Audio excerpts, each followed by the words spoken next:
어머니, 여기서 잠깐 숨 좀 쉬세요. 저희가 짐 챙겨 올게요. 아들의 목소리가 낮게 깔렸고 차 문이 탁 닫혔습니다. 저는 울퉁불퉁한 자갈 위에 어정쩡하게 서 있었죠. 소나기가 지나간 직후였습니다. 젖은 소나무 냄새가 코끝에 스며들었고 서늘한 밤바람이 등허리를 훑었습니다. 빨간 브레이크 등이 잠시 번쩍이다가 천천히 멀어졌습니다. 저는 믿기지 않아 서둘러 몇 걸음 내디뎠습니다. 재호야, 민경아, 어디 가니? 그러나 제 외침은 젖은 숲속에 힘없이 묻혀 버렸습니다. 차량 소리가 멀어지고 곧 정막이 찾아왔습니다. 심장이 쿵쾅거리기 시작했고 손끝이 서서히 차가워졌습니다. 제 가슴에 묻어둔 두려움이 현실로 다가왔죠. 그때 문득 근처 CCTV나 등산객의 카메라에 이 모습이 찍히지 않았을까 생각이 들었습니다. 온몸에 부끄러움이 확 퍼졌습니다. 제 이야기를 끝까지 따라와 주시고 지금 보고 계신 도시를 댓글로 남겨주세요. 제 이야기가 어디까지 닿았는지 알고 싶습니다. 저는 정미자입니다. 서울 은평의 오래된 아파트에서 혼자 살아가고 있습니다. 남편은 10년 전 세상을 떠났고 아들과 며느리는 한 달에 한두 번 얼굴을 비추는 게 전부죠. 평소에 욕심 많고 자존심 센 며느리지만 오늘은 이상하리만큼 부드러웠습니다. 그것을 진작에 알아차렸어야 했습니다. 추석 전날 밤 아들은 저를 찾아왔습니다. 좁은 부엌에 앉아 김치냉장고에 웅 하는 낮은 소리를 들으며 그는 말했습니다. 어머니 명절 스트레스도 많은데 내일은 강원도 가서 잠깐 힐링하죠. 며느리도 옆에서 한마디 거들었습니다. 네, 어머님. 너무 오랜만에 바람 쐬시면 좋잖아요. 저는 처음에 망설였습니다. 하지만 사진 속 세피아빛 남편의 얼굴이 어른거려 조용히 따라 나섰습니다. 여러분이라면 이런 제안을 받았을 때 바로 따라 나섰을까요? 강원도로 가는 내내 며느리는 친절을 과장했습니다. 아들은 어색한 침묵을 깨려고 자꾸만 말을 꺼냈죠. 무언가 잘못된 느낌에 저는 등 뒤에 서늘한 땀이 배었습니다. 차가 고속도로를 벗어나 구불구불한 산길로 들어설 때는 이미 하늘이 어둑했습니다. 그렇게 오대산 깊은 숲속 중턱에서 저는 결국 혼자 남겨졌습니다. 이제 완전히 어둠이 내렸습니다. 밤하늘에는 차가운 달이 비쳤고 저 멀리서 절의 종소리가 희미하게 울려 퍼졌습니다. 무작정 그 소리를 따라 발걸음을 옮겼습니다. 비를 머금은 낙엽이 바스락거렸고 제 발목에 차가운 습기가 감돌았습니다. 문득 남편이 살아있었으면 이렇게 되진 않았겠다는 생각이 들었습니다. 여러분은 인생에서 가장 힘든 순간 어떤 생각이 가장 먼저 드셨나요? 한참을 걷다 보니 저는 월정사 문 앞에 서 있었습니다. 절 마당의 불빛이 은은하게 빛났고 멀리 스님 한 분이 서서 제게 천천히 다가왔습니다. 혹시 정미자님이십니까? 저는 깜짝 놀라 고개를 끄덕였습니다. 이 편지는 남편분께서 맡기신 겁니다. 언젠가 혼자 이곳에 오실 때 전해드리라고 하셨지요. 스님의 손에서 오래된 편지 봉투를 받자 손끝이 떨렸습니다. 절의 작은 방 안에서 저는 천천히 봉투를 열었습니다. 낯익은 필체가 흐릿한 눈앞에 들어왔습니다. 미자야, 이 편지를 볼 때쯤이면 네가 무척 힘들어하고 있을 거야. 이제껏 참아왔겠지만 더 이상 참고 살지 마라. 너를 위해 은행에 비밀로 맡겨놓은 신탁이 있다. 이 편지를 갖고 은행으로 가서 내 이름과 내 이름을 말하면 집과 돈은 내 이름으로 보호될 거야. 더 이상 누구에게도 휘둘리지 말고 당당하게 살아라. 남편의 다정한 목소리가 들리는 듯했습니다. 눈물이 흘러내렸고 목이 메어 말이 나오지 않았습니다. 여러분은 누군가 남긴 편지를 뒤늦게 발견했을 때 어떤 감정이 드셨나요? 그 순간 저는 더 이상 불쌍한 할머니가 아니었습니다. 남편의 마지막 선물을 받고 제 인생의 방향을 다시 정한 순간이었죠. 다음 날 아침, 절에서 만난 등산객들과 함께 저는 서울로 향했습니다. 차창 밖을 지나치는 가을 들판을 바라보며 생각했습니다. 돌아가서 바로 해야 할 일이 있다는 걸요. 품위를 지키고 사랑을 이야기하라는 남편의 말을 저는 마음 깊이 되새겼습니다. 이번엔 제가 먼저 움직일 차례였습니다. 집에 도착한 저는 신탁을 활성화할 준비를 시작했습니다. 앞으로는 제가 내 삶을 통제할 것입니다. 더 이상 수치와 모욕은 용납하지 않을 것이며 스스로의 존엄을 지키며 살아갈 것입니다. 김치 냉장고가 웅 하고 다시 울렸고 벽에 걸린 시계는 익숙하게 틱탁 소리를 냈습니다. 제 삶이 마침내 제자리로 돌아오고 있음을 느꼈습니다. 집으로 돌아오는 길 내내 마음이 착잡했습니다. 차창 너머로 보이는 가을 들판이 마치 저의 마음 같았습니다. 텅 비고 쓸쓸한 갈대밭을 바라보며 남편의 편지에 적힌 문장들이 계속해서 떠올랐습니다. 품위를 먼저 지켜라 미자야. 그래야 사랑을 말할 자격이 생긴단다. 아파트 현관에 서자 낮고 차가운 철문이 낯설게 느껴졌습니다. 안으로 들어서자 김치 냉장고가 여전히 낮고 조용히 웅 하고 울렸고 벽에 걸린 시계는 틱탁 규칙적으로 소리를 내고 있었습니다. 오래된 가구들과 세월의 흔적이 묻어있는 이 집에서 저는 다시 한번 남편의 빈자리를 느꼈습니다. 작은 방으로 들어가 옷을 갈아입고 거실로 나왔습니다. 차가운 소파에 앉아 다시 한번 편지를 펼쳤습니다. 편지지에서 희미하게 남아있는 남편의 채취와 잉크 냄새가 났습니다. 저는 안경을 고쳐 쓰고 조심스레 글자를 다시 읽었습니다. 은행에 가서 내 이름과 내 이름을 말하면 신탁이 활성화된다. 앞으로 집과 재산의 처분권은 내가 가진다. 누구도 너를 무시하지 못하게 하라. 이 문장을 읽자 가슴이 두근거렸습니다. 마치 남편이 바로 옆에서 저를 다독이며 이제 그만 참으라고 말하는 것 같았습니다. 편지를 조심스럽게 접으며 저는 어제 저녁의 기억을 천천히 되짚었습니다. 어젯밤 주방에서 저녁을 먹을 때였습니다. 명절을 하루 앞둔 밤 재호와 민경은 갑자기 저를 찾아왔습니다. 아들은 제 앞에 앉으며 특유의 웃음으로 말했습니다. 어머니, 요즘 스트레스 많으시죠? 내일 잠시 강원도 가서 기분 전환하시면 좋겠어요. 순간 제 가슴은 이상한 불안감으로 철렁였습니다. 그들은 평소엔 절대 먼저 찾아오지 않는 아이들이었으니까요. 하지만 저는 그 불안함을 애써 떨쳐냈습니다. 며느리는 옆에서 웃으며 거들었습니다. 추석인데 모처럼 가족끼리 여행 한번 가보죠. 저희가 다 알아서 할 테니까요. 저는 손에 든 밥숟가락을 내려놓고 그들의 얼굴을 천천히 바라보았습니다. 미소 뒤에 숨겨진 속내가 무엇인지 그 순간은 깨닫지 못했습니다. 잠시 뒤 아들과 며느리는 서로 의미심장한 눈길을 주고받았고 민경이 말했습니다. 내일은 산에서 바람 쐬면서 스트레스 다 푸세요, 어머님. 그때 왜 그 말의 진짜 의미를 깨닫지 못했을까요? 다시 현실로 돌아온 저는 깊은 한숨을 내쉬며 식탁 위에 놓인 편지와 도장을 바라봤습니다. 이제 저는 더 이상 약한 엄마가 아닙니다. 앞으로의 싸움은 조용하고 품위 있게 치를 것입니다. 조용한 거실에서 저는 그렇게 다짐했습니다. 다음 날 아침이 밝았습니다.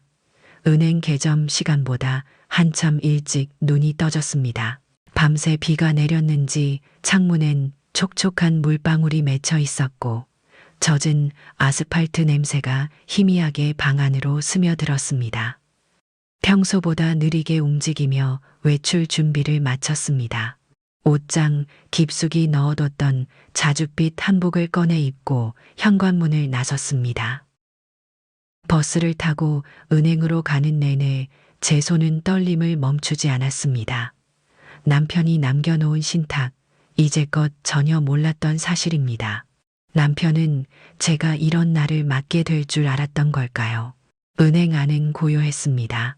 친절한 직원의 안내를 따라 저는 안쪽 창구로 들어갔습니다. 가죽 의자에 앉아 차갑고 단단한 느낌이 손끝에서 전해졌습니다. 제 앞에는 중년의 남자 직원이 정중히 인사를 건넸습니다. 어서 오십시오, 고객님. 무엇을 도와드릴까요? 저 신탁 관련 업무를 보러 왔습니다. 남편 이름은 정우섭이고 제 이름은 정미자입니다. 그의 눈빛이 잠시 흔들리더니 이내 자료를 살펴보았습니다. 컴퓨터 자판 소리가 작게 들렸고 곧 그의 얼굴에 밝은 미소가 번졌습니다. 확인되었습니다. 이미 예전에 설정해 두신 신탁이군요. 이제부터 모든 처분권은 정미자 고객님께서 갖게 됩니다. 저는 가슴 깊이 안도하며 손에 힘을 주었습니다. 그는 이어서 몇 가지 서류를 테이블 위에 올려놓았습니다. 서류에 찍을 도장을 꺼내는 순간 심장이 다시 빠르게 뛰기 시작했습니다. 남편의 도장을 손가락 끝으로 살며시 만지며 문득 그의 목소리가 귓가에 울리는 듯했습니다. 이제부터는 네가 결정하는 거야, 미자야. 그 순간 울컥 치밀어 오르는 눈물을 가까스로 삼켰습니다. 가슴 깊은 곳에서 뜨거운 뭉클함이 밀려왔죠. 저는 떨리는 손으로 조심스레 도장을 찍었습니다. 종이에 도장이 찍히는 순간 마치 오래 묵었던 짐이 내려가는 것 같았습니다. 모두 완료되었습니다. 앞으로는 고객님의 명의로만 집과 재산이 관리됩니다. 월마다 자동 이체되는 생활 자금도 등록해 두겠습니다. 직원의 정중한 설명을 들으며 저는 서서히 미소를 지었습니다. 그간 느껴보지 못한 해방감이었습니다. 은행을 나와 집으로 향하는 버스 안에서 저는 앞으로 벌어질 일들을 상상했습니다. 아들과 며느리가 이 사실을 알게 되면 과연 어떤 표정을 지을까요? 아들은 아마도 당황해하며 애써 침착한 척할 것입니다. 하지만 내심 초조함을 숨기지 못하겠죠. 며느리는 날카로운 말로 저를 몰아붙일지도 모릅니다. 예전처럼 저를 무시하려 들겠지요. 하지만 이번에는 그들이 원하는 대로 움직이지 않을 생각입니다. 품위 있게 그러나 단호히 선을 그을 것입니다. 이것이 제가 선택한 길이고 남편이 마지막으로 준 용기입니다. 집에 돌아와서 저는 서랍 깊숙이 편지와 서류를 넣고 다시 한번 정리했습니다. 거실 벽에 걸린 시계는 조용히 틱탁하고 울렸고 김치 냉장고가 여전히 낮은 소리로 제 곁을 지켜주었습니다. 편지와 신탁 서류를 안전히 넣어두고 나자 마음이 한결 더 편안해졌습니다. 그리고 저는 결심했습니다. 내일 아들과 며느리를 찜질방에 공개된 장소로 불러내어 이 사실을 명확히 알릴 것입니다. 그들이 어떤 반응을 보이든 저는 준비가 되었습니다. 주방으로 가서 따뜻한 차를 끓이며 창밖을 바라봤습니다. 창밖에는 늦가을의 푸른 하늘이 펼쳐져 있었습니다. 오늘처럼 맑은 날이 얼마 만인지 모르겠습니다. 남편의 조용한 응원이 담긴 신탁을 품에 안고 저는 마침내 새로운 출발점에 서 있는 자신을 느꼈습니다. 저녁 무렵 저는 전화기를 들고 깊게 숨을 들이마셨습니다. 손가락 끝이 조금 떨렸지만 다시 한번 마음을 다잡았습니다. 짧은 문자 메시지 하나를 작성했습니다. 내일 오후 2시 동네 찜질방 식당에서 만나자. 중요한 이야기가 있다. 메시지를 보내고 나자 잠시 가슴이 답답해졌습니다. 하지만 저는 이제 더 이상 물러설 수 없습니다. 남편이 남긴 신탁이 저를 지켜줄 것입니다.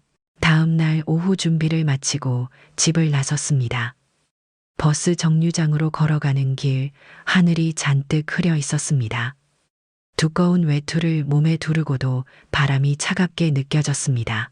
찜질방까지 걸어가면서 계속 머릿속으로 오늘 전할 말을 되새겼습니다.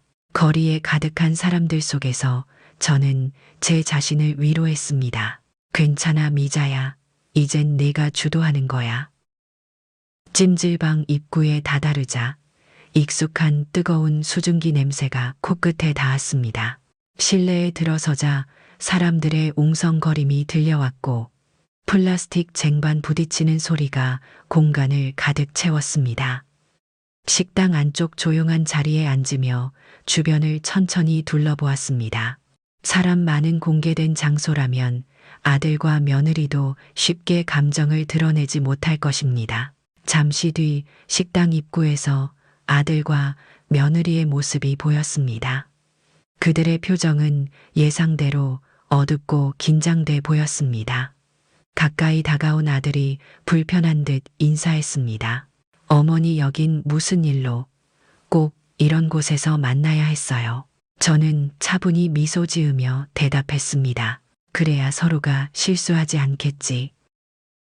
제 말을 들은 며느리는 불쾌한 기색을 숨기지 않았습니다. 그녀는 옆에 앉으면서 작은 목소리로 중얼거렸습니다. 남들 보기에 좋은 광경은 아닐 텐데 말이죠. 그 말에도 저는 흔들리지 않았습니다. 가방에서 준비해 온 서류 봉투를 꺼내 테이블 위에 놓았습니다. 종이의 마른 냄새가 퍼지자 제 마음도 한결 단단해졌습니다. 오늘부터 집과 재산 관리는 내 뜻대로 한다. 더 이상 나를 무시하거나 모욕하면 조건 없이 지원을 끊겠다. 짧고 명확한 문장을 속으로 반복하며 숨을 고르고 있을 때였습니다. 제 안의 두려움은 사라지고 없었습니다. 대신 조용하고 분명한 힘이 가슴 깊이 채워지고 있었죠. 뭐 그렇게 중요한 얘기라고 불러냈어요, 어머니. 아들의 날카로운 질문에 저는 천천히 눈을 들어 그를 바라보았습니다. 이제 때가 왔습니다. 아버지가 남긴 신탁이 있다. 제 말이 찜질방의 소란스러운 식당 공간을 갈랐습니다. 아들과 며느리는 동시에 깜짝 놀란 표정을 지었습니다. 민경의 눈빛이 차갑게 흔들렸고 재호는 침착하려 했지만 긴장으로 입술 끝이 미세하게 떨렸습니다. 무슨 신탁이요? 아버님은 그런 거 없다고 하셨는데. 재호가 당황한 듯 빠르게 말했습니다. 하지만 저는 흔들림 없이 서류 봉투에서 신탁 서류를 꺼내 보였습니다. 찜질방 특유의 습한 공기에도 불구하고 서류가 바삭한 소리를 내며 펴졌습니다. 아버지는 생전에 이 신탁을 만들어 두셨다. 너희가 나를 존중하지 않으면 어떤 지원도 끊으라고 명확히 명시했지. 제 단호한 목소리에 민경이 짧게 숨을 들이쉬는 소리가 들렸습니다. 그녀는 시선을 피하며 소리 낮춰 중얼거렸습니다. 갑자기 이러시는 이유가 뭐예요? 어머님, 우리가 뭘 잘못했어요? 정말 몰라서 묻는 거니 산속에 나를 버려두고 간 게 너희에겐 아무것도 아니었겠지. 제 말이 차갑게 그녀를 꿰뚫었습니다. 민경의 얼굴이 붉어졌고 주변 사람들의 작은 웅성거림이 귀를 간지렸습니다. 아들이 불안한 듯 주변을 살폈습니다. 어머니, 장소를 옮기시죠. 이렇게 사람 많은 곳에서 이야기하면 좋지 않아요. 저는 고개를 가볍게 저었습니다. 이런 공개된 장소여야 너희가 함부로 못할 테니까. 말을 마치고 편지를 천천히 펼쳤습니다. 종이에서 오래된 잉크 냄새가 은은히 퍼졌고 저는 편지를 큰 소리로 읽었습니다. 미자야, 네가 품위를 지키는 한 집과 재산의 모든 결정은 네가 해라. 누구도 너를 가벼이 여겨서는 안 된다. 주변 테이블의 대화가 잠시 멈췄고 사람들의 시선이 슬며시 우리에게 모였습니다. 재호와 민경은 그 시선을 애써 외면하려 했지만 등줄기가 불편한 듯 굳어 있었습니다. 앞으로 내 재산의 처분과 지원금 관리는 내 권한이다. 그리고 불효하거나 무시하는 말과 행동이 있으면 바로 지원을 중단할 거야. 침묵 속에서 시계 초침 소리가 유독 크게 들리는 듯 했습니다. 민경의 손이 테이블 아래에서 꽉 쥐어졌고 재호는 작은 목소리로 말했습니다. 어머니, 그동안 저희가 부족했습니다. 하지만 이렇게까지 하셔야. 지금까지는 내가 참고 또 참았지. 하지만 이제부턴 나도 존중받으며 살기로 결심했단다. 제 말이 끝나자 다시 한번 침묵이 감돌았습니다. 민경은 입술을 깨물며 시선을 떨구었고 재호는 더 이상 말을 잇지 못했습니다. 주변 사람들의 호기심 어린 시선이 따갑게 느껴졌지만 저는 오히려 마음이 편했습니다. 남편의 신탁이 준 조용한 힘을 느끼며 저는 천천히 일어섰습니다. 더 할 말은 없다. 이제 결정은 너희들 몫이야.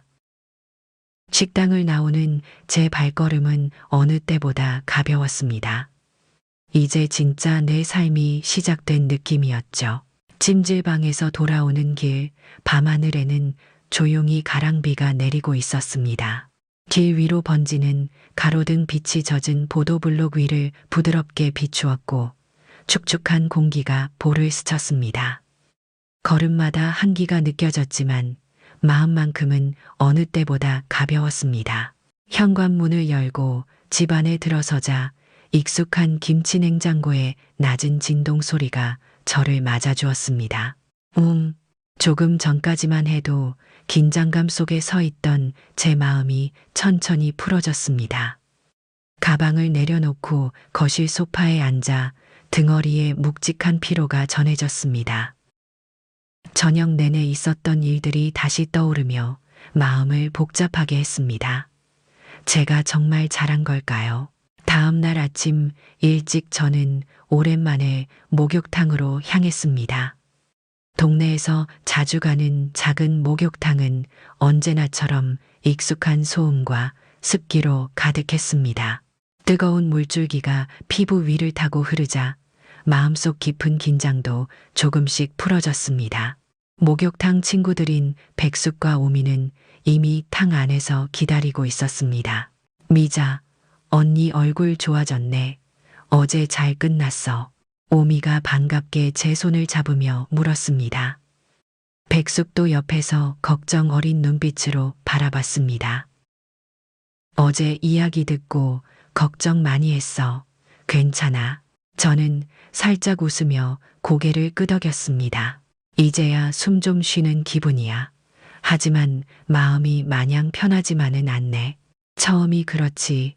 그래도 잘했어 언니. 애들이 좀 깨달아야지. 백숙의 격려에 저는 어깨가 조금 더 가벼워지는 걸 느꼈습니다. 목욕을 마친 후 우리는 근처 작은 죽집에 들러 뜨끈한 아침 식사를 했습니다. 식당 안은 고소한 참기름 냄새가 퍼져 있었고 따뜻한 죽 한 그릇이 속을 편안하게 데워줬습니다. 숟가락을 천천히 저으면서도 문득문득 마음이 복잡해졌습니다. 그 순간 오미가 조용히 물었습니다. 그런데 재호랑 민경이가 가만히 있을까? 나중에라도 문제 생기진 않을지. 그 말에 저는 천천히 고개를 저었습니다. 솔직히 나도 걱정이 안 되는 건 아니야. 그런데 더 이상 애들 눈치 보며 살고 싶진 않아. 친구들이 말없이 고개를 끄덕였습니다. 잠시 정적이 흐른 후 백숙이 힘을 실어 말했습니다. 언니 우리라도 있잖아. 힘들 땐 언제든 말해. 친구들의 진심 어린 위로가 가슴을 따뜻하게 만들었습니다. 집으로 돌아오는 길, 하늘이 맑아지고 있었습니다. 아파트 입구의 낡은 우편함에 광고지와 함께 꽂혀 있는 작은 쪽지를 발견했습니다. 아들의 필체였습니다. 어머니, 어제 하신 말씀 잘 들었습니다. 조만간 다시 찾아뵐 테니 한 번 더 이야기하시죠. 짧은 문장이었지만 가슴이 다시 서늘해졌습니다. 종이에서 느껴지는 차가운 기운이 손끝까지 퍼졌습니다. 집 안으로 들어서자 벽에 걸린 시계의 틱탁 소리가 유난히 크게 들렸습니다. 조용히 소파에 앉으며 저는 다시금 각오를 다졌습니다. 이번만큼은 절대로 흔들리지 않겠다고 마음 깊이 다짐했습니다. 소파에 앉아 차분히 마음을 정리하고 있는데 갑자기 휴대전화 벨이 울렸습니다. 화면에는 권옥님 반장님이라는 이름이 떴습니다. 심장이 순간 두근거렸습니다. 네, 반장님, 무슨 일이세요? 반장님의 목소리는 평소보다 조심스러웠습니다. 미자 씨, 시간 괜찮으시면 잠깐 이야기 좀 할까요? 중요한 일이 있어서요. 저는 숨을 천천히 내쉬며 대답했습니다. 네, 말씀하세요. 무슨 일이신데요? 반장님은 잠시 망설이더니 말을 이어갔습니다. 조금 전에 재호랑 민경이가 우리 동사무소에 왔었어요. 어제 미자 씨가 재산 관리 방식을 바꾼 걸 가지고 뭔가 문제가 있다고 항의하러 왔더라고요. 순간 등허리가 서늘해졌습니다. 역시 조용히 물러날 아이들이 아니었습니다. 구체적으로 뭐라고 하던가요? 부모님의 재산 관리에 갑자기 변동이 생겨서 혼란스럽다고 법적으로 문제가 없는지 확인해 달라고 했어요. 저는 천천히 목소리를 가다듬었습니다. 반장님도 잘 아시잖아요. 제가 얼마나 오랫동안 힘들었는지요. 이건 남편이 남겨놓은 합법적인 신탁이고 제가 스스로를 보호하기 위해서 결정한 일입니다. 잠시 침묵이 흘렀습니다. 반장님은 낮고 다정한 목소리로 다시 말했습니다. 알고 있습니다, 미자 씨. 제가 모르는 게 아니죠. 하지만 아이들이 공식적으로 이 일을 제기한다면 좀 복잡해질 수도 있어서 미리 알려드리는 겁니다. 알겠습니다. 반장님, 혹시 앞으로 더 문제가 커지면 도와주실 수 있나요? 저는 지금 혼자라서 제 말 끝에 목소리가 약간 떨렸습니다. 반장님이 다급히 제 말을 끊었습니다. 물론이죠. 우리 동네 사람들 다 미자 씨 편입니다. 걱정하지 마세요. 어제 일도 소문나서 모두들 마음 아파하고 있답니다. 반장님의 따뜻한 목소리에 가슴이 뭉클해졌습니다. 고맙습니다, 반장님. 제가 용기를 낼 수 있는 것도 모두 동네 분들 덕분이에요. 전화를 끊고 나자 안도의 한숨이 나왔지만 여전히 불안감은 남아 있었습니다. 아들과 며느리의 태도를 보니 분명히 쉽게 포기하지 않을 것입니다. 조용한 거실에서 저는 차 한 잔을 끓이며 마음을 다잡았습니다. 김치 냉장고에 낮은 진동음이 들려왔고 창밖으로 해질 무렵에 따뜻한 햇살이 들어왔습니다. 저는 조용히 혼잣말을 했습니다. 괜찮아, 미자야. 이제야 내 삶의 주인이 되었잖아. 쉽게 흔들리지 않을 거야. 남편의 신탁 서류를 다시 한번 꺼내 읽으며 저는 마음을 가다듬었습니다. 이 싸움은 이미 예상했던 것이고 저는 단단히 준비되어 있습니다. 남편의 마지막 선물이 제게 준 것은 단순히 재산의 관리 권한뿐 아니라 스스로를 보호할 수 있는 품위 있는 힘이었습니다. 그 순간 아파트 복도에서 아이들의 웃음소리와 이웃들의 말소리가 희미하게 들려왔습니다. 그 일상적인 소음들이 오히려 위로가 되었습니다. 이제 저는 더 이상 두렵지 않았습니다.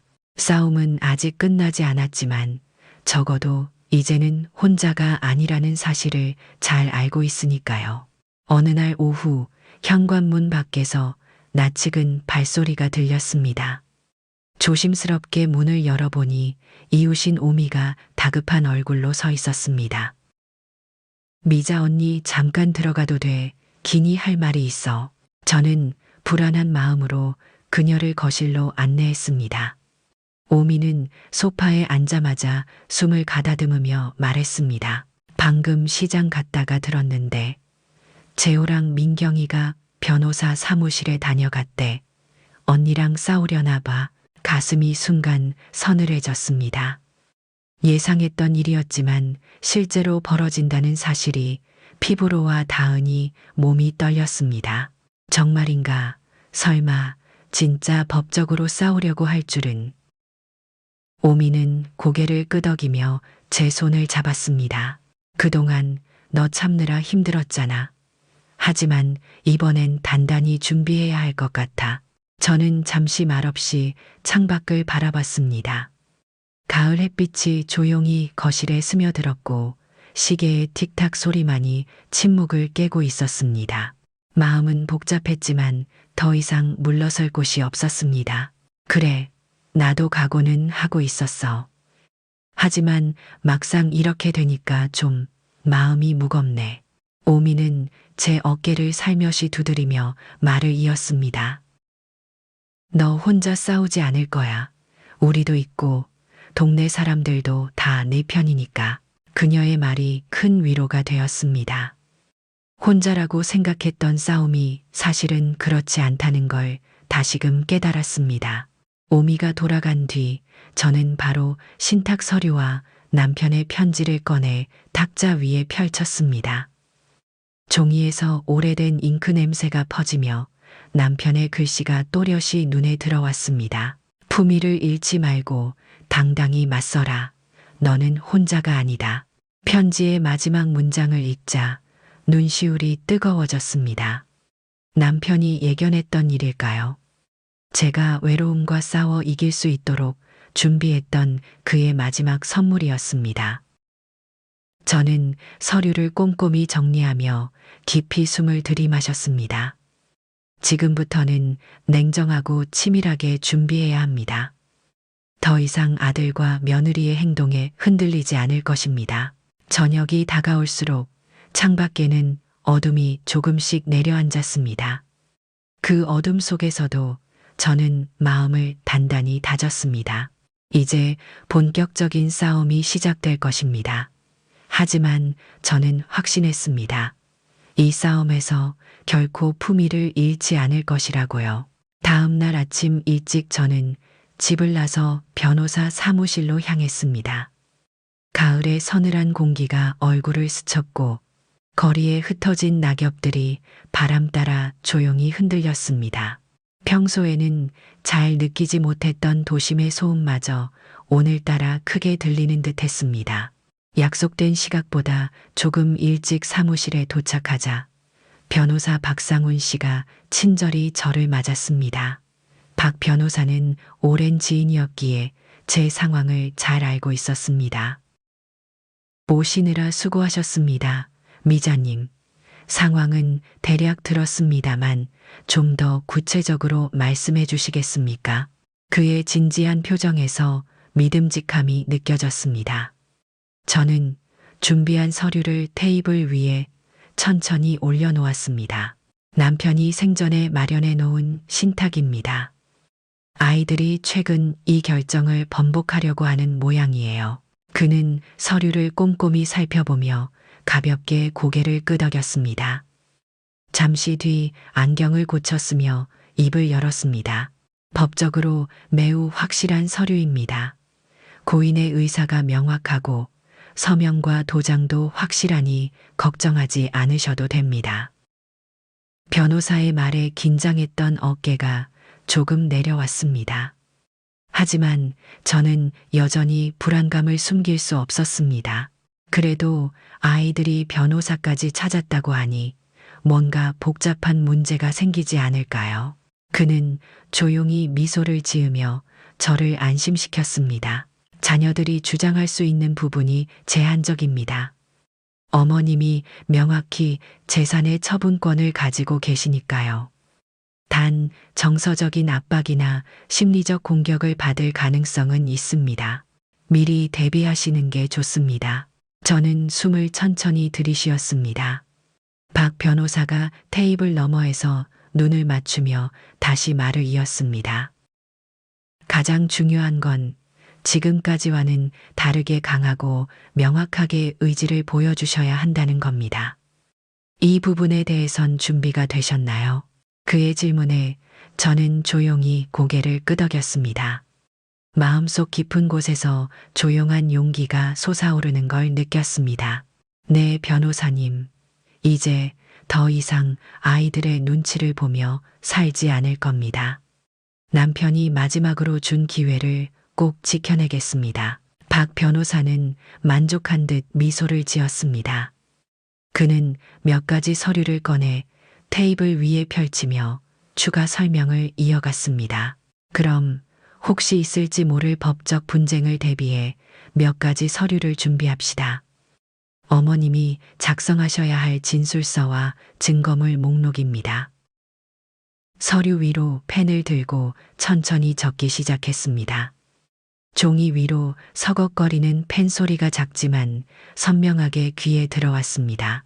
서류를 꼼꼼히 살펴보며 저는 속으로 다짐했습니다. 더 이상 두려워하지 않고 당당하게 이겨내겠다고요. 사무실 창밖으로는 맑고 푸른 하늘이 펼쳐져 있었습니다. 마음이 훨씬 더 차분해졌고 제 결심은 더 강해졌습니다. 이제 진짜 싸움이 시작된 것입니다. 며칠 후 아침 우편함에서 낯선 봉투 하나를 발견했습니다. 봉투 위에 찍힌 변호사 사무실 도장이 눈에 들어오자 가슴이 순간 조여왔습니다. 봉투를 손에 든 채 현관문을 천천히 닫고 거실로 들어왔습니다. 봉투를 열자 빳빳한 서류지에서 나는 잉크 냄새가 방 안에 번졌습니다. 편지의 내용은 간단하고 명확했습니다. 정미자님 귀하의 자녀. 정재호님과 이민경님은 최근의 재산 신탁 변경 사항과 관련하여 법적 조치 이전의 화해를 위한 만남을 요청하고자 합니다. 이에 귀하의 회신을 기다립니다. 짧고 건조한 문장을 반복해서 읽었습니다. 아들과 며느리가 이제 공식적으로 움직이고 있었습니다.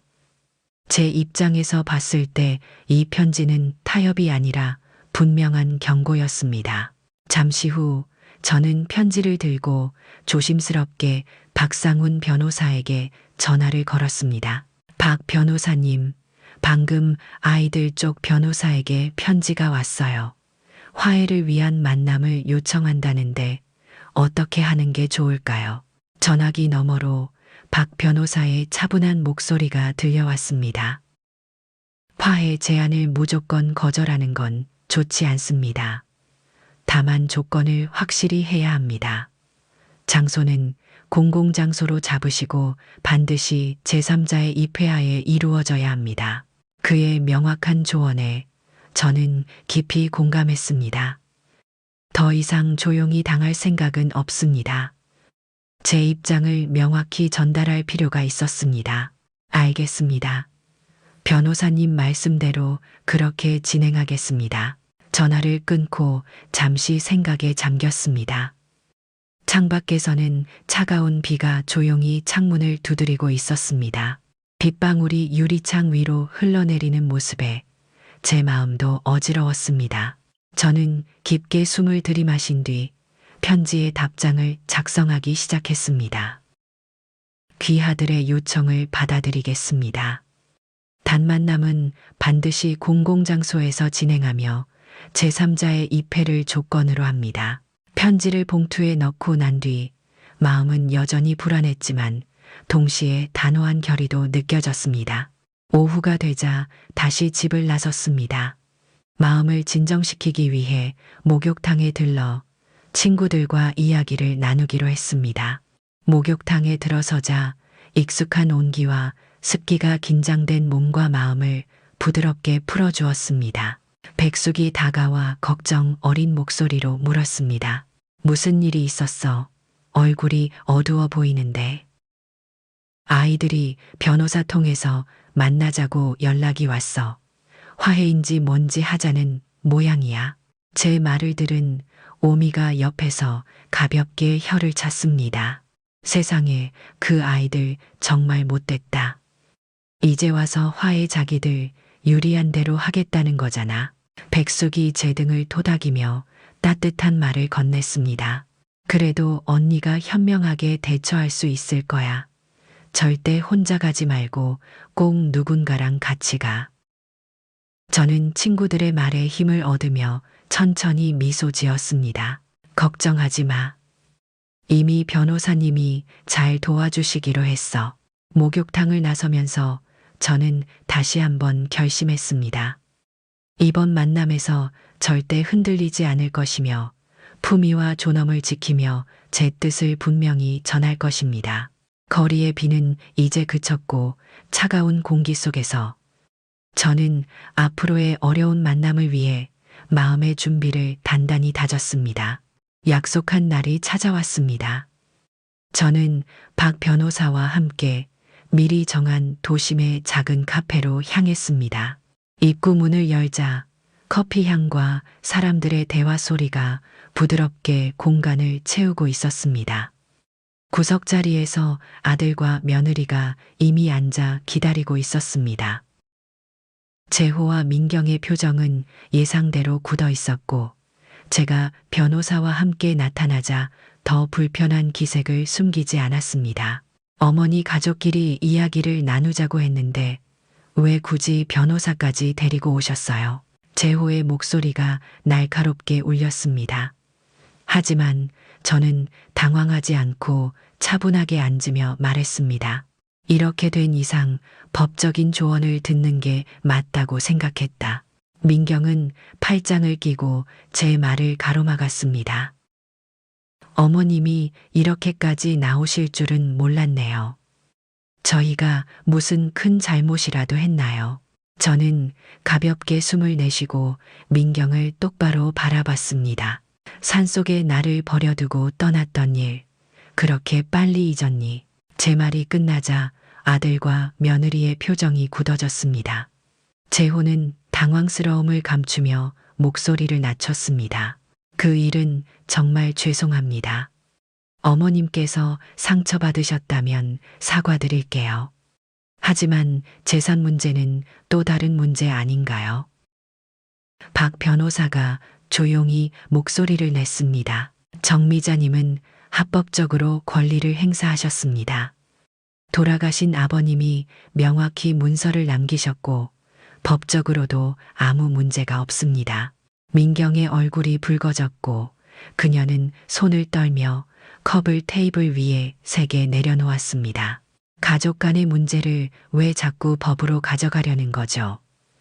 남들 보기에 부끄럽지도 않으세요? 저는 천천히 그녀의 말을 받아쳤습니다. 남들 앞에서 부끄러운 건 오히려 너희들이 아닐까? 부모를 함부로 대하고 돈에만 욕심을 부린 게 누구였니?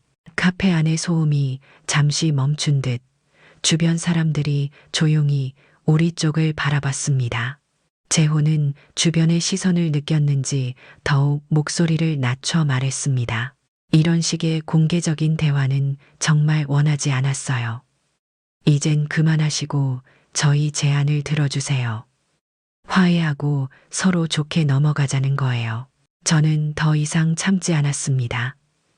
품위를 잃지 않으면서도 분명한 어조로 제 입장을 전했습니다. 나는 이미 충분히 참았다. 너희들이 원하는 건 돈이지 화해가 아니다. 앞으로도 내 결정을 존중하지 않는다면 더 이상의 지원은 없을 것이다. 말을 마치자마자 제 마음속에 오래 묵었던 답답함이 풀어지는 듯 했습니다. 박 변호사가 조용히 저를 응원하듯 고개를 끄덕였습니다. 민경은 여전히 못마땅한 표정으로 제게 날카롭게 쏘아붙였습니다. 어머님, 나중에 후회하시지 않을까요? 이러면 더 이상 가족 관계는 회복하기 어려워요. 저는 흔들리지 않고 단호하게 말했습니다. 가족이라는 이름으로 내가 얼마나 참고 희생했는지 너희는 몰라. 진짜 가족이라면 이런 자리까지 오지 않았겠지. 긴 침묵이 흘렀습니다. 재호와 민경은 더 이상 말이 없었고 무거운 침묵 속에 박 변호사가 입을 열었습니다. 오늘 만남은 이쯤에서 끝내는 게 좋겠습니다. 이후에도 문제를 제기할 경우 저를 통해 진행하시죠. 아들과 며느리는 무겁게 자리에서 일어났습니다. 그들이 떠난 뒤 저는 깊은 한숨과 함께 차가운 커피 잔을 들어 올렸습니다. 마음속 긴장이 조금씩 사라졌고 처음으로 제 자신을 지켜냈다는 생각에 가슴이 벅차올랐습니다. 이제 진짜 싸움이 시작됐음을 알면서도 저는 더 이상 두렵지 않았습니다. 카페에서의 만남 이후 며칠이 지났습니다. 그날 이후로 잠을 제대로 이루지 못해 몸이 무거웠지만 그래도 평소처럼 목욕탕으로 향했습니다. 가을이 깊어지면서 아침 공기가 더 차가워졌고 골목길의 낙엽들이 바스락거리는 소리를 내며 제 발밑을 스쳤습니다. 목욕탕 문을 열자 따뜻한 수증기가 얼굴을 감쌌습니다. 익숙한 습한 공기와 사람들의 낮은 웃음소리가 긴장된 마음을 조금씩 풀어주었습니다. 탈의실에서 오미가 먼저 저를 발견하고 반갑게 손을 흔들었습니다. 미자 언니, 이리 와. 따뜻한 탕에 들어가면 마음이 편해질 거야. 저는 그녀의 말에 따라 따뜻한 물 속에 몸을 담갔습니다. 온기가 뭉친 어깨를 부드럽게 풀어주는 듯 했습니다. 백숙도 옆에서 조용히 말을 건넸습니다. 며칠 동안 얼굴이 어두워 보여서 걱정했어. 괜찮아. 괜찮다고 말하고 싶지만 솔직히 말하면 아직 마음이 무거워. 아이들이 이번엔 소문을 퍼뜨리고 다닌다는 이야기도 들리고 제 말을 들은 오미의 표정이 순간 굳어졌습니다. 어머, 그게 무슨 말이야? 아이들이 대체 무슨 소문을 내고 다닌다는 거야?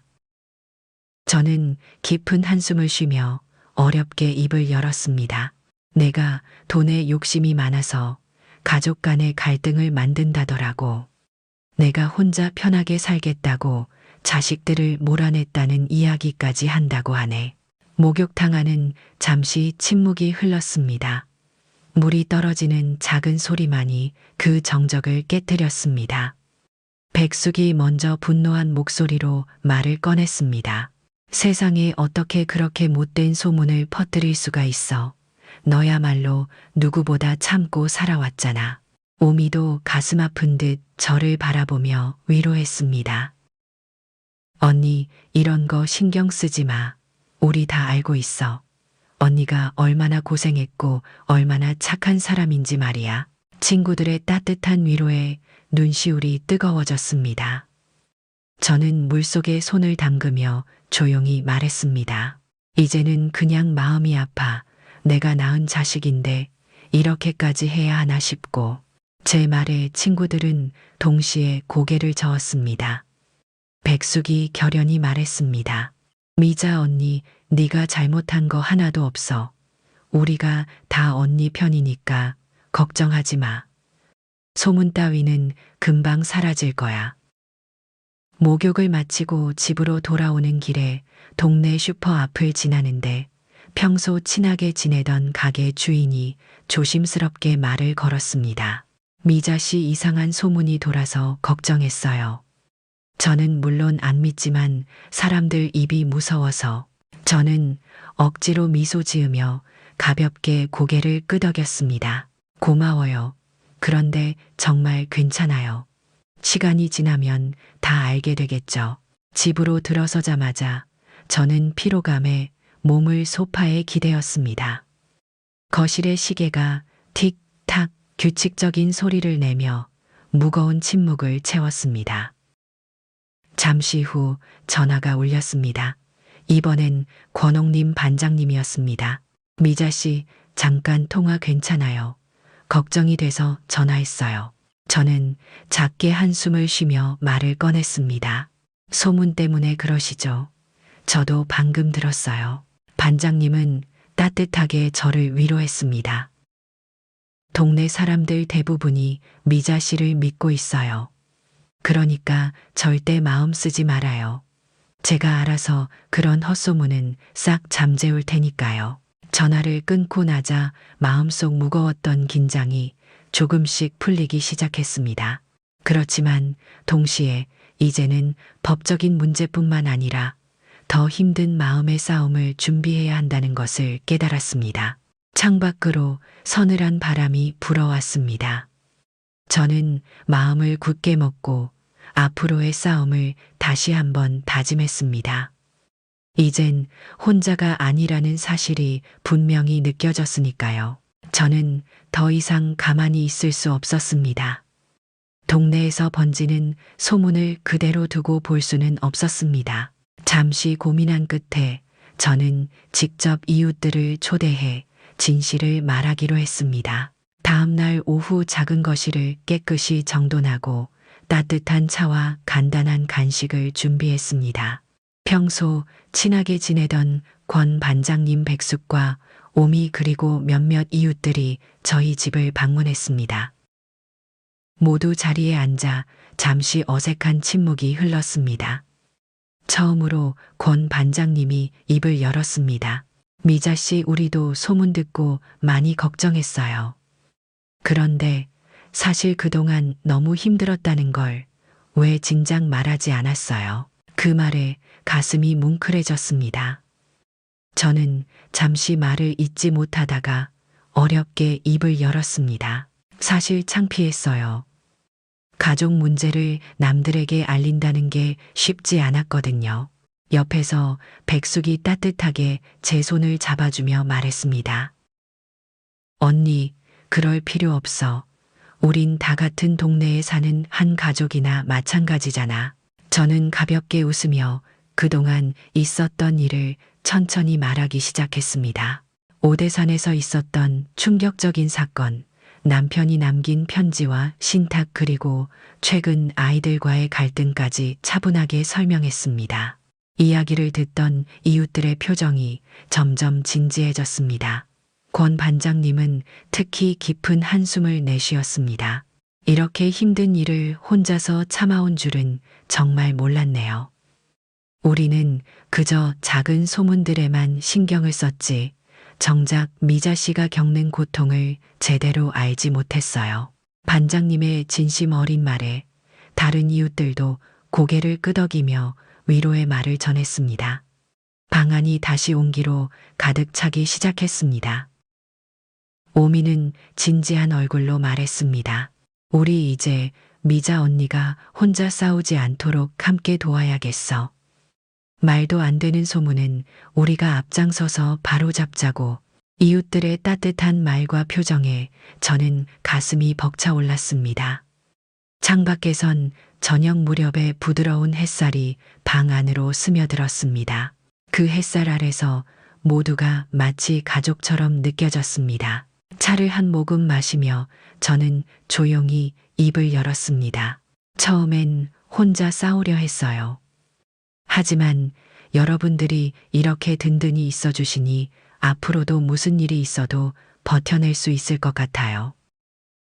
이웃들은 서로를 바라보며 가볍게 웃었습니다. 백숙은 제 어깨를 가볍게 두드리며 따뜻하게 말을 이었습니다. 언니가 힘들 때 우리가 함께하지 않으면 누가 하겠어. 그러니까 이제 혼자 끙끙 앓지 마. 그녀의 말에 다른 사람들도 미소를 지으며 제게 힘을 보탰습니다. 자리가 마무리될 무렵 권 반장님이 모두를 둘러보며 분명히 선언했습니다. 앞으로 우리 마을에서는 더 이상 미자 씨에 대한 이상한 소문을 용납하지 않을 겁니다. 우리 모두가 함께 지켜줄 거예요. 이웃들이 돌아간 후 집안은 다시 조용해졌습니다. 저는 혼자 소파에 앉아 벽시계의 익숙한 소리를 들으며 깊은 숨을 내쉬었습니다. 마음속 긴장과 걱정이 많이 사라졌고 오랜만에 진짜 웃음이 제 입가에 머물렀습니다. 어쩌면 이 힘든 상황이 제가 혼자가 아니라는 사실을 더 분명히 깨닫게 해준 것 같았습니다.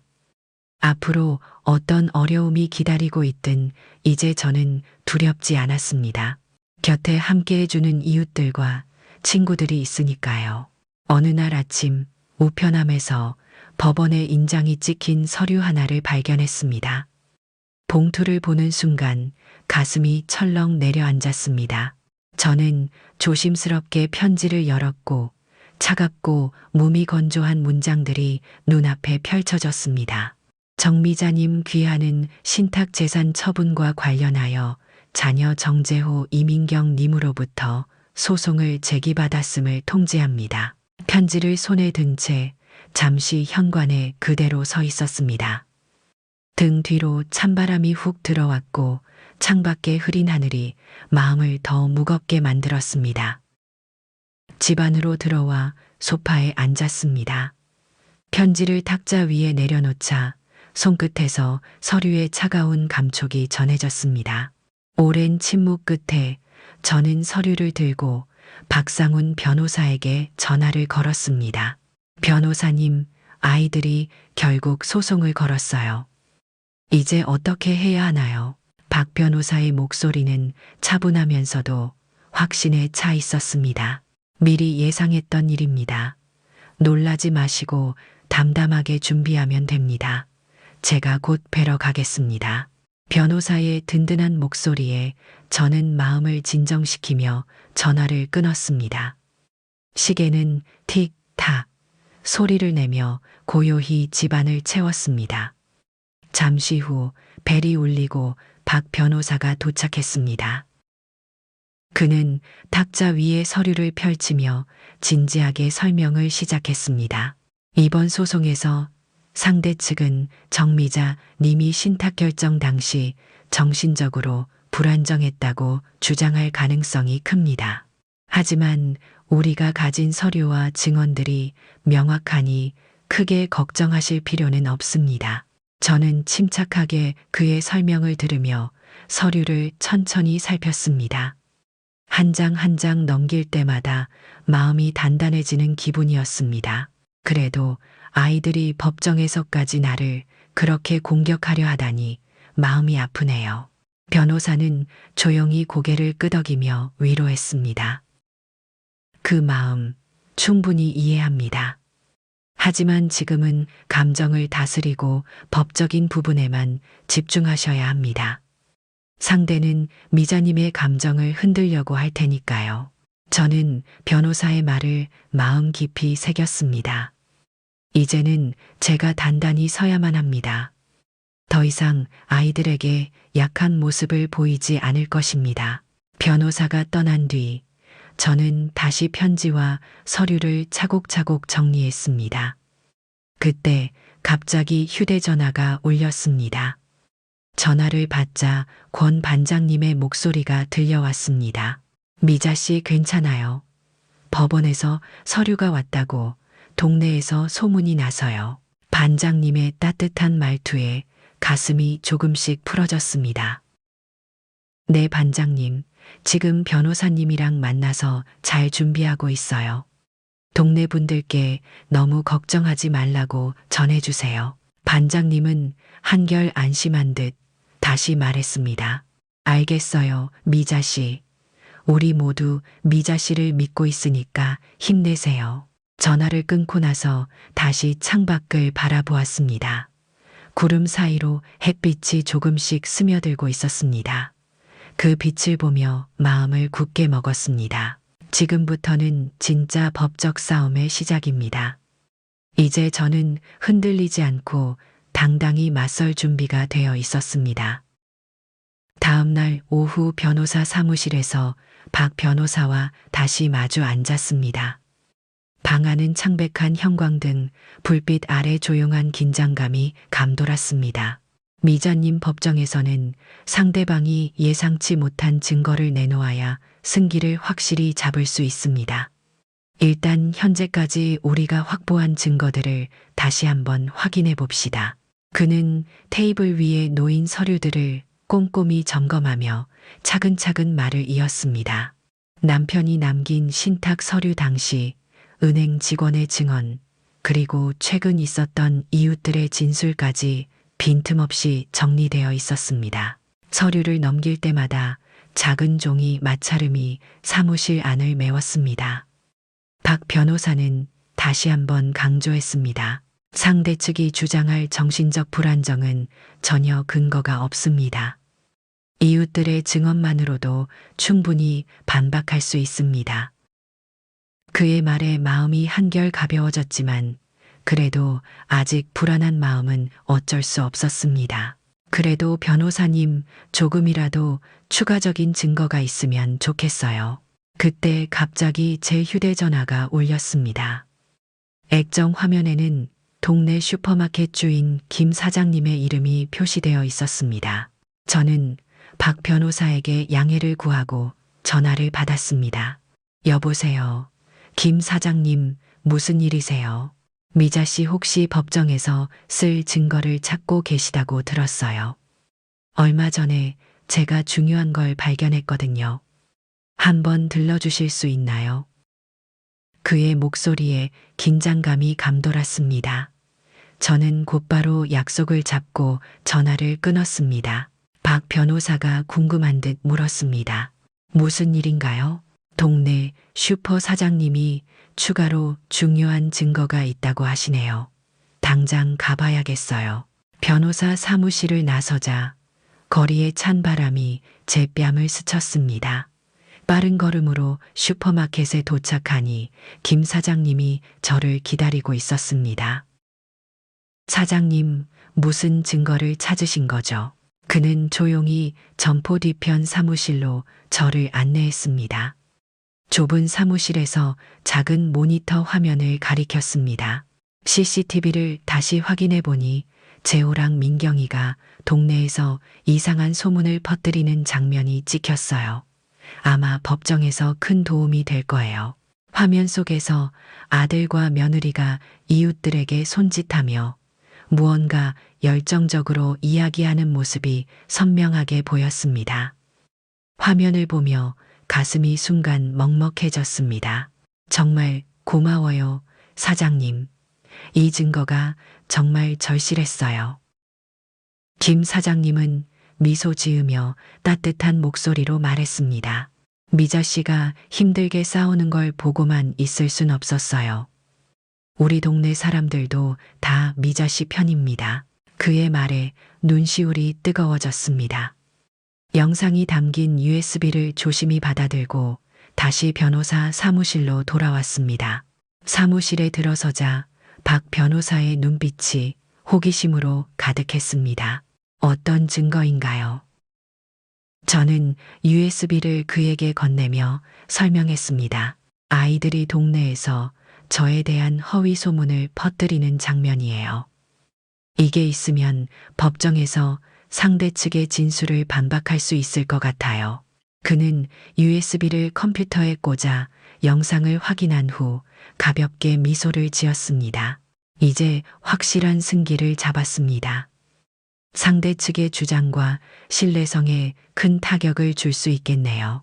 저는 마침내 긴장이 풀려 작은 미소를 지었습니다.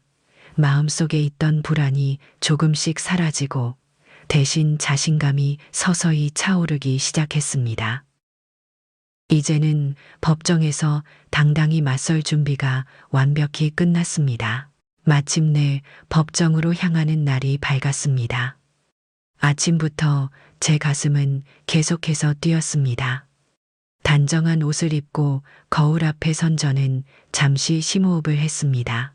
거울 속에 제 모습이 낯설지만 더 이상 흔들리지 않을 자신감도 느껴졌습니다.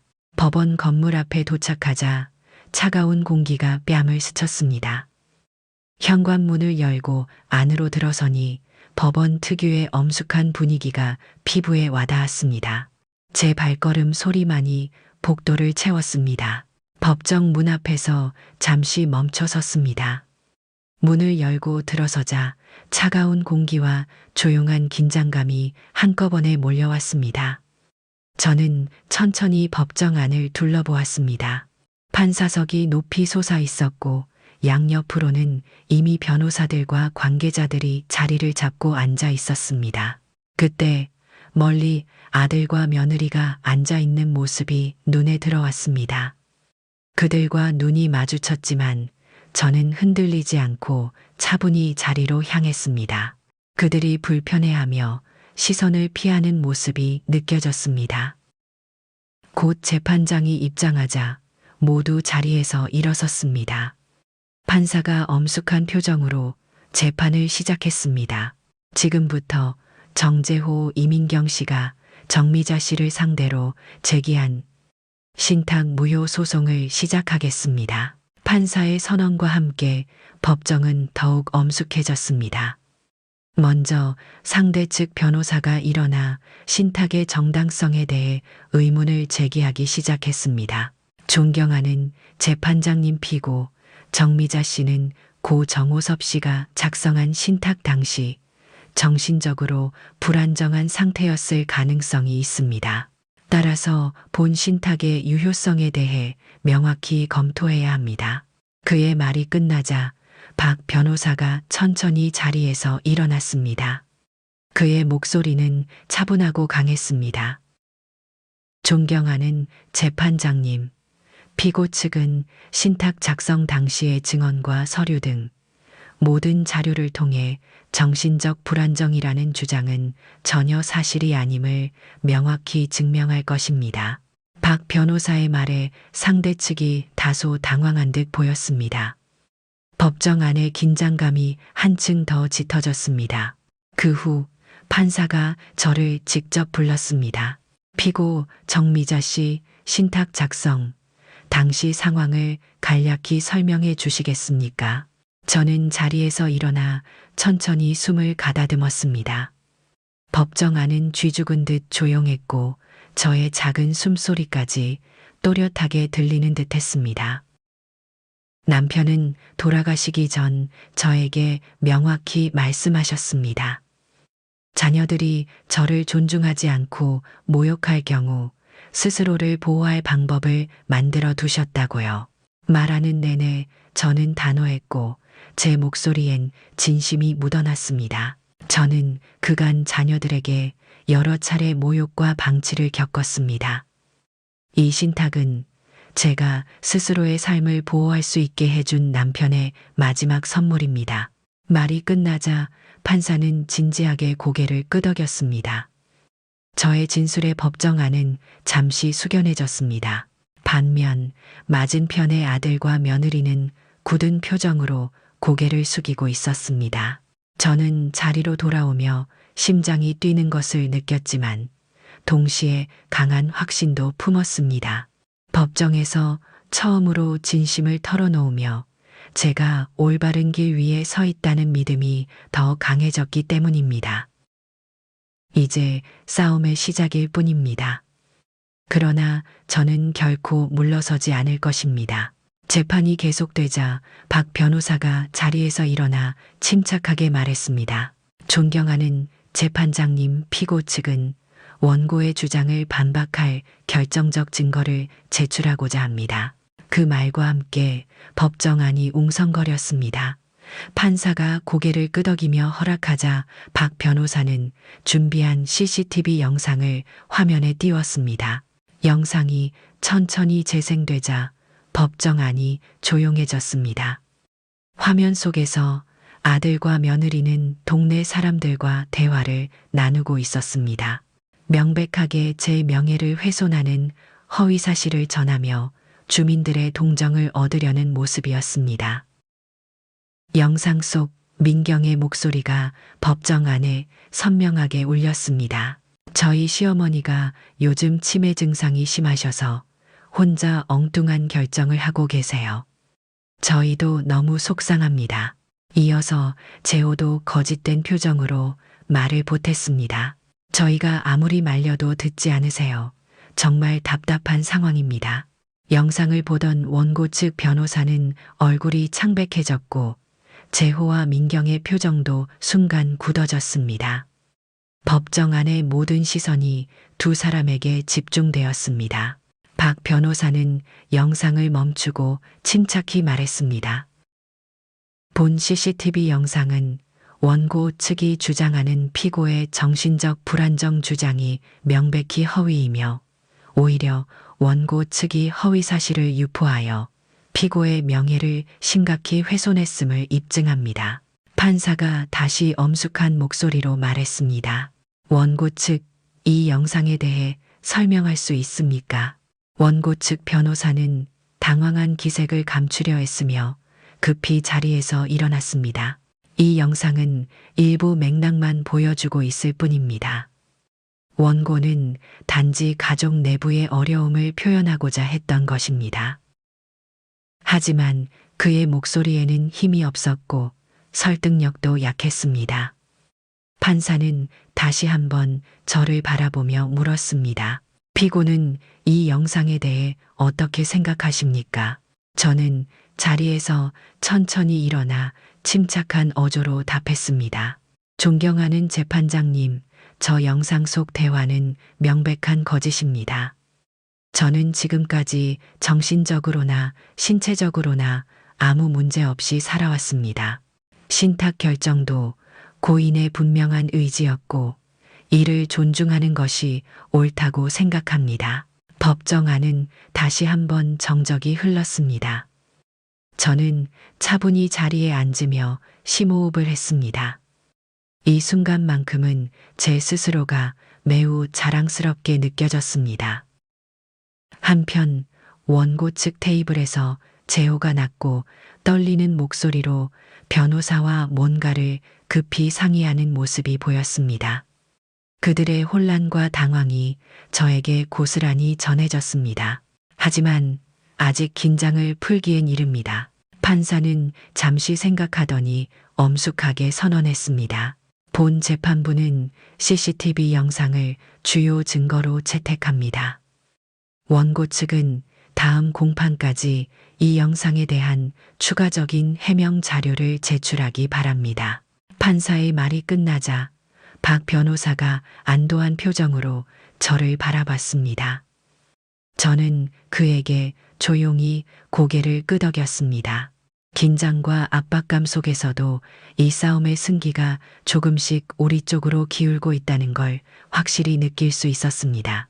재판이 휴정되자 법정 안의 긴장감도 잠시 누그러졌습니다. 천천히 법정을 빠져나오면서 저는 마음속으로 작은 다짐을 되새겼습니다. 이 싸움이 아무리 힘들고 지친다 해도 끝까지 당당히 맞서서 내 삶과 존엄을 지켜내겠다고 말입니다. 집으로 돌아오는 길 늦가을의 서늘한 바람이 뺨을 스쳐 지나갔습니다. 법정에서의 긴장이 조금씩 풀려가고 있었지만 마음 한구석의 무거움은 여전히 남아 있었습니다. 아파트 현관에 들어서자 기다렸다는 듯이 권옥님 반장님과 몇몇 이웃들이 저를 맞이했습니다. 반장님이 따뜻한 표정으로 제 손을 꼭 잡았습니다. 미자 씨, 오늘 법정에 다녀오느라 많이 힘들었죠. 동네 사람들 모두 걱정하고 있어요. 그 말에 순간 목이 메어왔습니다. 저는 미소를 억지로 지으며 고개를 끄덕였습니다. 걱정해 주셔서 고마워요, 반장님. 덕분에 잘 견디고 있어요. 함께 있던 이웃들도 다가와 어깨를 가볍게 두드려주며 격려했습니다. 오랜만에 느끼는 따뜻한 마음들이 제 마음속 깊이 스며들었습니다. 집으로 들어와 조용히 소파에 앉았습니다. 거실의 익숙한 김치 냉장고 소리와 벽시계의 규칙적인 틱탁 소리가 마음을 차분하게 만들어 주었습니다. 잠시 후 현관 벨이 울렸습니다. 문을 열자 오미와 백숙이 걱정스러운 얼굴로 서 있었습니다. 미자 언니, 오늘 하루 얼마나 힘들었을지 상상이 가네. 우리가 저녁거리 좀 챙겨왔어. 두 사람은 바리바리 음식이 담긴 봉투를 들고 집 안으로 들어왔습니다. 오미는 익숙한 듯 주방으로 들어가 음식을 준비하기 시작했고, 백숙은 저와 함께 소파에 앉았습니다. 법정에선 어땠어? 심하게 힘들진 않았어. 백숙의 부드러운 질문에 저는 깊은 숨을 내쉬었습니다. 생각보다 잘 진행된 것 같아. 그래도 아직 마음 놓긴 일러. 앞으로가 더 힘들 거라는 걸 알고 있거든. 그 말을 들은 백숙은 제 등을 가볍게 두드리며 따뜻하게 위로했습니다. 언니가 이렇게까지 싸워온 것만으로도 대단해. 앞으로도 분명 잘 해낼 거야. 그 말에 눈가가 뜨거워졌습니다. 그동안 견디며 숨겨온 감정이 조금씩 흘러나오는 듯 했습니다. 오미가 주방에서 밝은 목소리로 말을 걸어왔습니다. 자, 미자 언니, 일단 배부터 채우고 기운 내자고. 우리 음식 맛있게 먹고 힘내서 다음 싸움도 잘 준비하자. 저는 미소를 지으며 천천히 식탁으로 향했습니다. 세 사람은 작은 식탁에 둘러앉아 따뜻한 국물과 음식을 나누었습니다. 음식에서 전해지는 따스한 온기가 차가웠던 마음을 조금씩 녹여주었습니다. 식사를 마친 후 두 친구가 떠나고 난 집안은 다시 조용해졌습니다. 창밖은 이미 어둠이 내려앉았고 저는 거실 소파에 앉아 깊은 생각에 잠겼습니다. 앞으로의 싸움이 더 치열하고 힘들 수도 있다는 것을 저는 잘 알고 있습니다. 하지만 오늘 느낀 따뜻한 응원과 지지가 있기에 저는 다시 한번 마음을 다잡을 수 있었습니다. 이제 다시 더 강하게, 더 철저하게 준비해야 합니다. 이 싸움의 끝이 보일 때까지 결코 포기하지 않을 것입니다. 다음 날 오후 저는 박 변호사와 마지막으로 전략을 점검하기 위해 그의 사무실을 찾았습니다. 창밖으로 쌀쌀한 바람이 낙엽을 흩날리고 있었고 사무실 안은 긴장감으로 가득했습니다. 박 변호사는 진지한 표정으로 저를 맞이하며 책상 위에 놓인 서류들을 하나하나 짚어주기 시작했습니다. 미자님, 내일 최종 심리가 있을 텐데 원고 측이 새로운 주장을 제기하거나 예상치 못한 증인을 세울 가능성이 큽니다. 절대 긴장을 늦추시면 안 됩니다. 저는 고개를 끄덕이며 단호히 대답했습니다. 알겠습니다, 변호사님. 어떤 상황이 와도 마음을 단단히 먹고 준비할게요. 그는 잠시 멈추고 조심스럽게 말을 이었습니다.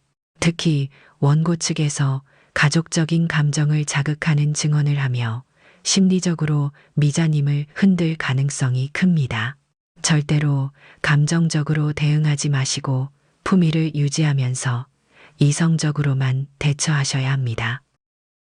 그의 말에 제 마음이 무거워졌습니다. 아들과 며느리가 법정에서까지 저를 상처 주려고 할 생각을 하니 속이 쓰렸습니다. 하지만 저는 다시 마음을 굳게 다잡았습니다. 내 감정을 드러내지 않고 침착하게 대처하겠습니다. 박 변호사는 안심한 듯한 미소를 지으며 서류에서 눈을 떼고 저를 바라봤습니다. 미자님이 지금까지 아주 잘해오셨어요. CCTV 증거를 비롯해 이웃들과 은행 직원들의 증언까지 저희에게 매우 유리합니다. 그러니 자신감을 가지시고 내일 재판에 임하세요. 저는 그의 말을 들으며 천천히 숨을 내쉬었습니다. 그동안의 긴 싸움이 주마등처럼 떠올랐습니다. 처음엔 외롭고 막막했지만 이제는 많은 사람들의 지지와 응원이 저를 버티게 해주고 있었습니다. 변호사님 덕분에 여기까지 올 수 있었습니다. 정말 감사합니다. 박 변호사는 부드럽게 고개를 끄덕이며 진심 어린 목소리로 대답했습니다. 저야말로 미자님과 함께할 수 있어 영광입니다. 이제 내일이면 이 싸움도 끝이 날 겁니다. 반드시 좋은 결과가 있을 거예요. 사무실에서 나와 집으로 돌아가는 길 발걸음이 평소보다 무겁게 느껴졌습니다. 하지만 동시에 마음 한구석에서 강한 확신도 느꼈습니다. 이번 싸움은 더 이상 혼자만의 싸움이 아니라 제 자신과 삶의 존엄을 지키기 위한 싸움이라는 것을 명확히 깨달았기 때문입니다. 집에 도착해 현관문을 닫고 조용한 거실에 앉았습니다. 김치 냉장고의 낮은 진동과 벽시계의 익숙한 틱탁 소리를 들으며 저는 내일 있을 법정의 모습을 머릿속으로 그려보았습니다. 어떤 상황이 와도 흔들리지 않겠다고 지금까지 해온 것처럼 끝까지 당당히 맞설 거라고 다짐했습니다. 이제 정말 마지막 고비를 넘어설 때가 되었습니다. 드디어 최종 재판 날이 왔습니다. 법정 문을 열고 들어선 순간 무거운 긴장감이 온몸을 휘감았습니다. 단정한 옷차림에 등을 펴고 자리로 향했지만 심장은 떨림을 멈추지 않았습니다. 판사의 엄숙한 선언으로 재판이 시작됐습니다. 원고 측 변호사가 일어나 제게 질문을 시작했습니다. 그의 표정은 차갑고 목소리는 날카로웠습니다. 피고는 최근 가족들과의 갈등으로 인해 정신적인 스트레스를 심하게 겪었다고 들었습니다. 그런 상황에서 고인의 신탁 서류를 제대로 이해할 수 있었다고 보십니까? 변호사의 질문이 법정을 울렸습니다. 예상했던 공격이었지만 감정적으로 흔들리지 않도록 깊게 숨을 들이쉬었습니다. 저는 그 어느 때보다 명확한 정신 상태에서 남편의 신탁을 받았습니다. 남편의 뜻을 존중하며 저를 보호하고자 했던 분명한 의지를 이해하고 수용했습니다. 그 말을 끝내자 변호사는 다시 차갑게 미소를 지으며 말했습니다. 하지만 피고의 자녀들은 어머니의 건강을 우려해 이런 결정을 재고하고자 합니다. 가족의 화목을 위해 결정을 번복하실 생각은 없으신가요? 법정 안이 순간 조용해졌습니다. 아들과 며느리가 저를 바라보며 원망 섞인 표정을 짓고 있었습니다.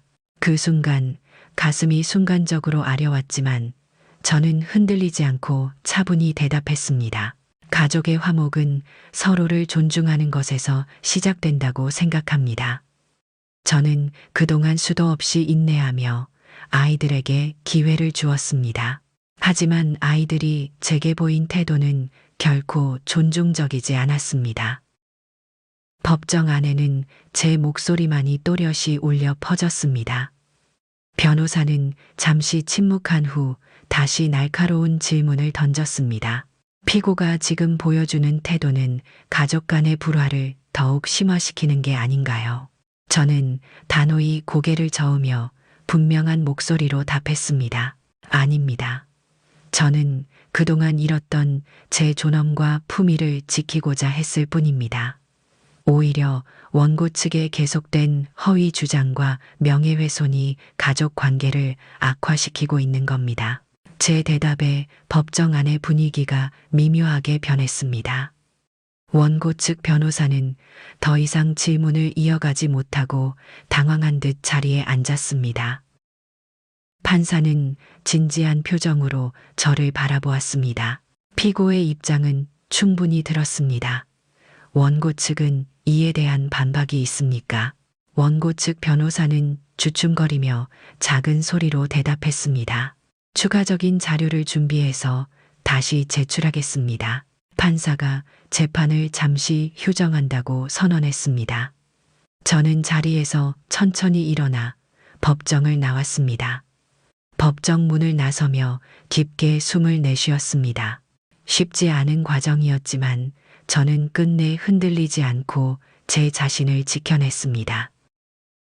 복도를 걸어 나오면서 앞으로 남은 재판에서도 오늘처럼 굳게 서겠다고 마음속 깊이 다짐했습니다.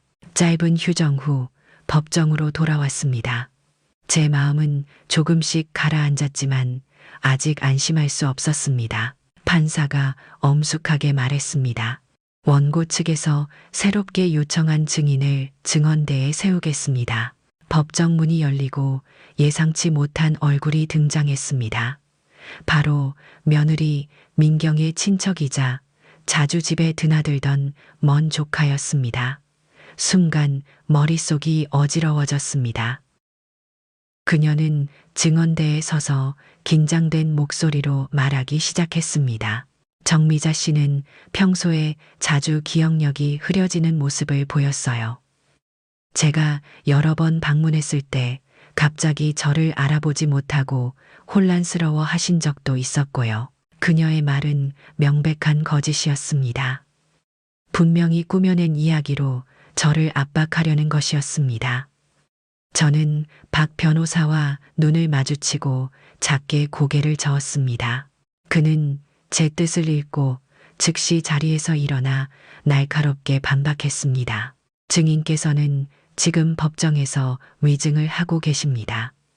증인이 주장한 날짜에 피고가 실제로는 병원에서 정기검진을 받은 기록이 명백히 존재합니다. 법원에 제출된 이 병원 진단서를 확인해 주시길 바랍니다. 박 변호사의 단호한 목소리가 법정 안을 강력하게 울렸습니다. 증인은 당황한 듯 말을 더듬기 시작했습니다. 그건 제가 잘못 기억한 것 같아요. 하지만 어쨌든 피고가 좀 이상하긴 했습니다. 판사가 엄격한 목소리로 그녀의 말을 끊었습니다. 증인 확실치 않은 증언은 법적 처벌 대상이 될 수 있습니다. 정확히 기억한 사실만 말하세요. 그 말에 증인의 표정이 창백해졌습니다. 더 이상 말을 잇지 못하고 고개를 숙였습니다.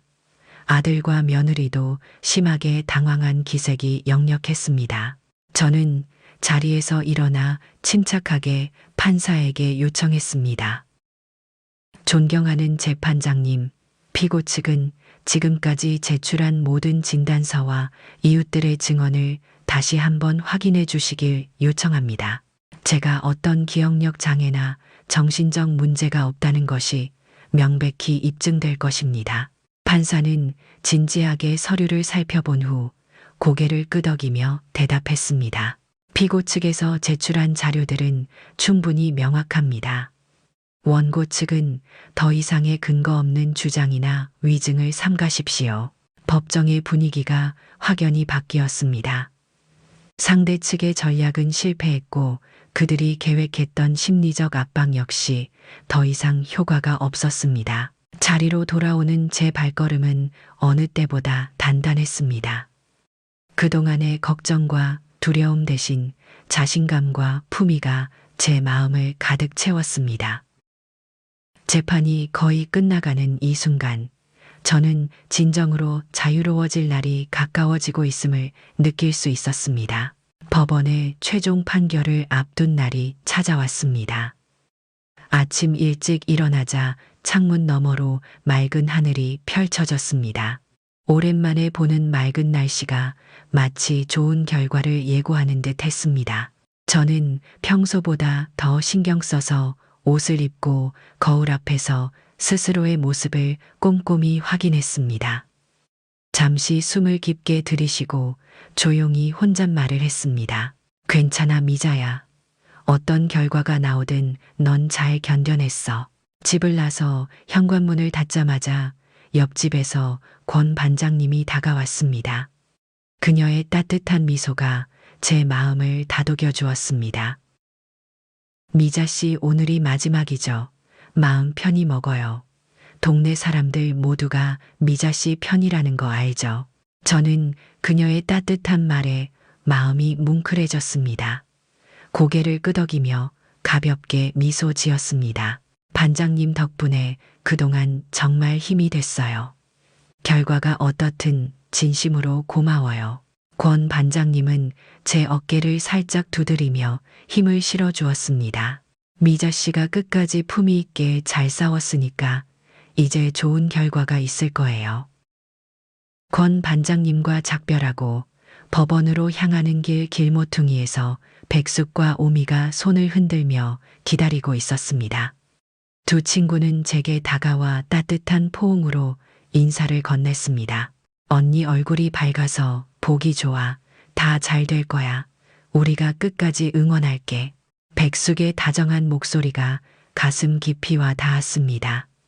오미도 옆에서 힘있게 덧붙였습니다. 맞아, 언니, 법원에서도 반드시 좋은 소식이 들릴 거야. 우린 다 믿고 있으니까. 친구들의 진심 어린 격려에 가슴이 벅차올랐습니다. 지난 몇 달간 힘들었던 순간들이 다시금 떠올랐지만 이제는 두렵지 않았습니다. 이 싸움에서 얻은 가장 큰 선물은 바로 곁에서 응원해준 이 사람들이었습니다. 친구들과 헤어지고 혼자 법원으로 향하는 버스에 올랐습니다. 창밖으로 스쳐 지나가는 익숙한 풍경들이 오늘따라 더 따뜻하게 느껴졌습니다. 버스에서 내리고 법원 앞에 도착하니 박상훈 변호사가 미리 나와 저를 기다리고 있었습니다. 미자님, 오늘 표정이 좋으시네요. 마음의 준비는 되셨나요? 변호사의 물음에 저는 미소를 지으며 담담히 대답했습니다. 네, 변호사님, 덕분에 마음이 편합니다. 오늘 결과가 어찌 되든 후회 없어요. 박 변호사는 확신에 찬 눈빛으로 저를 바라보며 가볍게 고개를 끄덕였습니다. 좋은 결과를 기대해 봅시다. 그동안 정말 고생 많으셨습니다. 저는 그와 함께 법원 안으로 들어갔습니다. 복도를 걸어가는 동안 심장은 조금씩 빨라졌지만 마음만큼은 어느 때보다도 단단했습니다. 저는 이미 이 싸움에서 이긴 것입니다. 지난 시간 동안 품위를 잃지 않고 내 자신을 지켰으며 결코 흔들리지 않았으니까요. 이제 마지막 결정의 순간이 눈앞에 다가왔습니다. 법정 문이 열리고 재판장님이 자리에 앉아 무거운 정적이 법정을 휘감았습니다. 저는 마음을 가라앉히기 위해 깊게 숨을 들이쉬고 천천히 내쉬었습니다. 손끝이 조금 떨렸지만 가슴은 차분히 뛰었습니다. 재판장이 침착한 목소리로 판결문을 읽기 시작했습니다. 본 재판부는 고 정호섭 씨의 신탁 결정이 법적으로 정당하며 피고 정미자 씨가 이를 행사할 정신적 법적 능력에 아무런 문제가 없음을 확인하였습니다. 따라서 원고 측의 신탁 무효 요청을 전면 기각합니다. 판결이 선고되는 순간 법정 안이 순간 웅성거렸습니다. 저는 그 자리에서 잠시 얼어붙은 듯 꼼짝도 하지 못했습니다. 몇 초 후에야 박 변호사가 조용히 어깨를 두드리자 정신을 차리고 숨을 내쉬었습니다. 축하드립니다. 미자님, 결국 해내셨습니다. 변호사의 따뜻한 말이 제 귓가에 울렸습니다. 오랫동안 가슴에 쌓였던 압박감이 한순간에 풀리는 듯 했습니다. 눈물이 차올랐지만 저는 눈물을 흘리지 않으려 천천히 숨을 고르고 당당히 고개를 들었습니다. 건너편에서 아들과 며느리의 얼굴이 보였습니다. 둘 다 놀랍고 당황한 표정이었습니다. 그 순간 저는 그들에게 분노보다 연민이 먼저 느껴졌습니다. 그동안 쌓인 감정들이 아직 완전히 사라지지는 않았지만 더 이상 원망이나 미움에 매달리지 않을 자신이 있었습니다. 법정에서 나와 긴 복도를 걸으며 가슴이 점점 더 가벼워졌습니다. 출입문을 열고 바깥으로 나오자 차가운 가을 공기가 제 얼굴을 부드럽게 스쳐 지나갔습니다. 밝은 햇살이 눈부셨고 거리의 소음마저도 평화롭게 들렸습니다. 법원 앞에서는 이미 기다리고 있던 친구들과 이웃들이 저를 향해 미소 지으며 손을 흔들었습니다. 미자 언니 정말 축하해. 잘 이겨냈어. 백숙과 오미가 달려와 포옹하며 기쁨을 나누었고 권 반장님도 미소 지으며 제 등을 부드럽게 두드려 주었습니다. 미자 씨 정말 고생 많았어요. 정의가 결국 승리한 거예요. 그 순간 저는 비로소 진짜 승리를 깨달았습니다.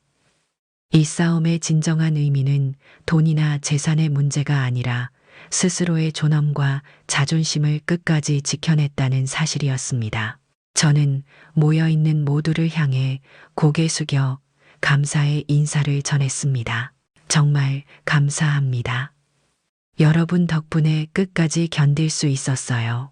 집으로 돌아오는 길버스 창문 너머로 익숙한 풍경들이 따뜻하게 스쳐 지나갔습니다. 현관문을 열고 집 안으로 들어서자 거실의 시계가 익숙한 리듬으로 틱탁 소리를 내고 있었습니다.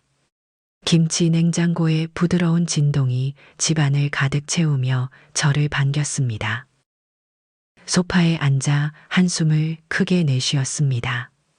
긴 싸움이 끝났다는 안도감과 함께 이제는 새로운 삶이 시작될 것이라는 기대감이 마음을 가득 채웠습니다.